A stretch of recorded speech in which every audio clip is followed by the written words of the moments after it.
Friends, Vijay దళపతి తన పేరుకు తగ్గట్టుగానే అన్నిట్లోనూ విజయం సాధించడమే కాకుండా ప్రజాసేవ విషయంలో అద్భుతంగా రాణిస్తున్నాడు. ఒక్క మాటలో చెప్పాలి అంటే అసలు నిజానికి చాలా అంటే చాలా గొప్పగా తన పిల్లల్ని కూడా పెంచాడని చెప్పుకోవచ్చు. అయితే ఈరోజు ఆ తండ్రి కొడుకుగా ఇక విజయ్ కొడుకు సంజయ్ చాలా అంటే చాలా అద్భుతమైన పని చేశాడు.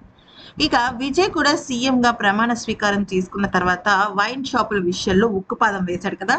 మరి ఇప్పుడు వాళ్ళ అబ్బాయి ఏం చేశాడని చూస్తే, వాళ్ళ అబ్బాయి వాళ్ళు ఉంటున్న ఇంటి దగ్గర ఒక సంఘటన చోటు చేసుకుంది. ఆ సంఘటనకి ఇమ్మీడియేట్‌గా విజయ్ కొడుకు సంజయ్ స్పందించి గొప్ప మనసును చాటుకున్నాడు.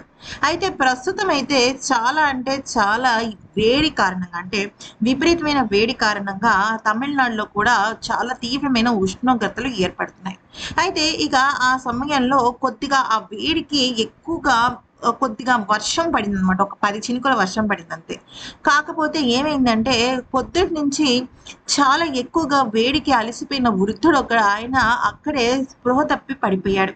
అయితే ఆ వృద్ధుడిని తన కారులో తీసుకొని వెళ్ళి హాస్పిటల్‌లో చేర్పించి తనకి తగినంత ఫుడ్, అలాగే వాటర్ అందించి తనని మళ్ళీ హెల్తీగా తీసుకొచ్చి వృద్ధాశ్రమంలో పెట్టాడనమాట. అయితే ఇది చూసిన వాళ్ళందరూ కూడా తండ్రికి తగ్గ తనయుడు అంటున్నారు. అయితే ఈ విషయం విజయ్ దాకా కూడా వెళ్ళి విజయ్ ప్రశంసల వర్షం కురిపించాడట. నువ్వు ఈ తమిళనాడు రాష్ట్రానికి ఎంతో గొప్ప ఉపయోగం చేశావు అంటే ఇమ్మీడియేట్‌గా దానికి విజయ్ కొడుకు కూడా ఒక మాట అన్నాడట. అది ఏంటంటే డాడీ ఇలాంటి ఎంతోమంది పాపం ఆశ్రయం లేని వృద్ధులు రోడ్డు మీద ఉంటున్నారు. వాళ్ళ కోసం మనం ఏదైనా చెయ్యాలి అంటూ సూచన, సలహా ఇచ్చాడట. మరి ఇంతకన్నా గొప్ప విషయం ఏముంటుంది చెప్పండి. ఈ వీడియో నచ్చితే లైక్, షేర్, సబ్స్క్రైబ్.